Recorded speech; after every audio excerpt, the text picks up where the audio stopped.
Thank you very much for all three of you. Before we move to questions, I just wanted to highlight again that this is, let's say, that shows how the Treaty of Lisbon comes into force, that we are able to provide you full briefing on all the aspects that the European Union is doing, and to show you that these three elements belong, or these more elements, all this belongs together into a comprehensive view. And together with Nicolas and all the colleagues, we would like to give you more opportunities of this type of briefing in the future. So that is already an announcement. We'll move to questions now. I've seen Jim as the first one.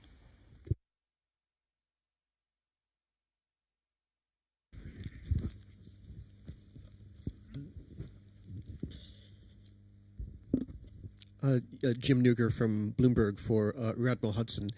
Question about the Gulf of Aden. It does seem that since Christmas there has been a fresh spate of attacks there. What is your explanation for this? And a second question, looking at the overall area of operations of Atalanta, what are your expectations for the rest of this year? Will we be seeing more pirate attacks, or fewer, or about the same as last year?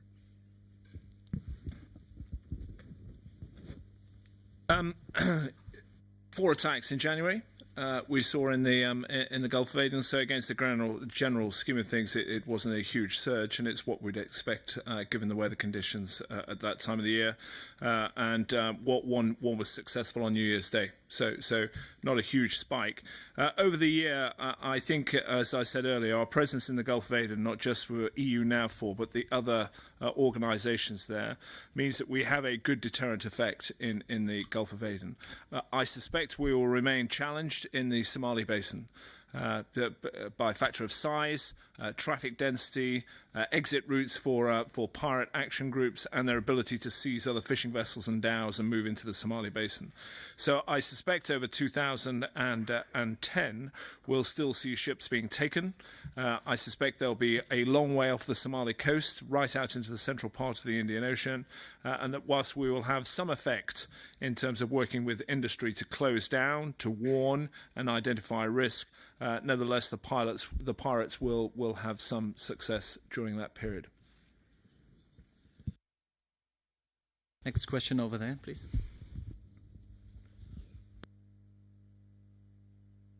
Politic, also for Admiral Hudson.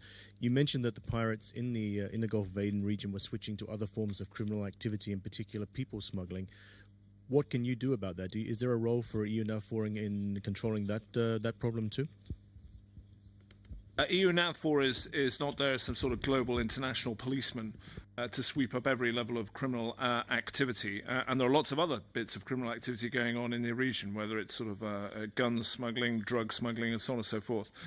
We work and keep a very good dialogue with the UNHCR in the region. We identify and pass on information of boats that we see. And in extremis, as we have done on several occasions in 2009, should these vessels have broken down and be in a humanitarian state where they need support and rescue, then EU ships will step in to give that humanitarian aid. But in general, it's a reporting on aspect, which is a policy shared by the other organisations, NATO and the coalition forces, and the other independent deployers. Next one, Nicolas, please. Nicolas Gros-Verret, le quotidien français West France. For the Rear Admiral Hudson, how do you think Atalanta is necessary? How many years do you think Atalanta is necessary? 1 year, 5 years, 10 years? And also, could you say some words of the regional jurisdiction, regional court? Because I think you have you think to establish a regional court to hand over the pirate.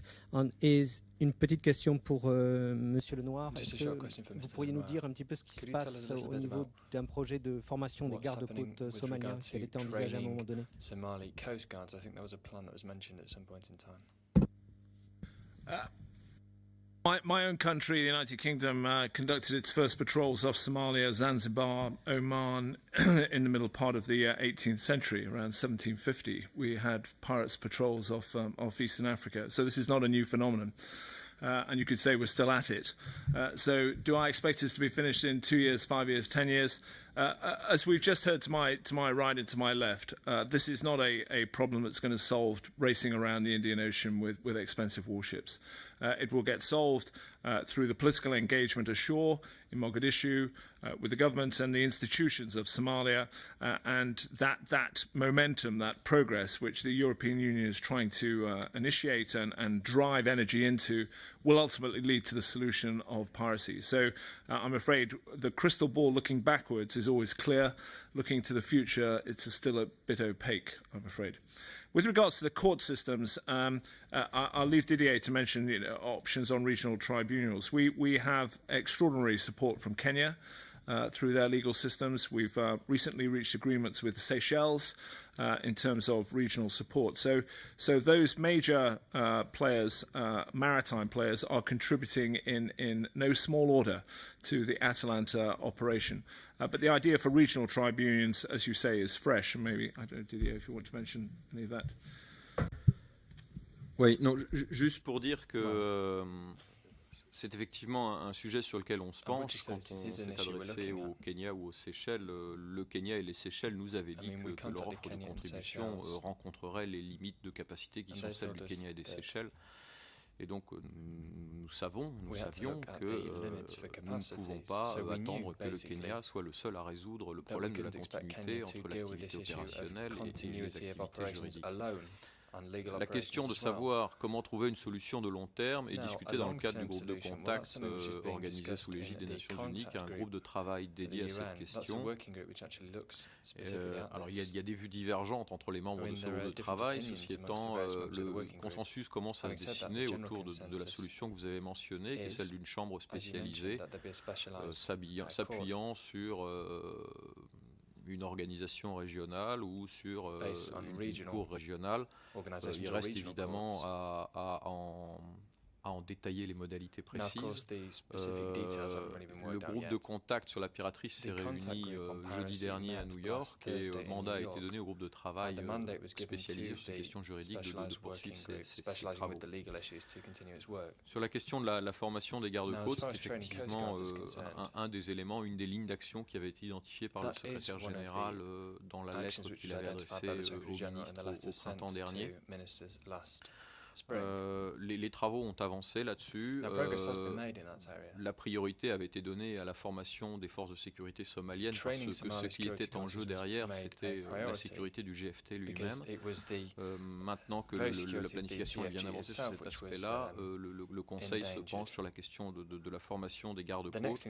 On en est au stade tout à fait préliminaire de la réflexion. Les discussions viennent juste de commencer dans les groupes préparatoires, dans les groupes de travail du Conseil.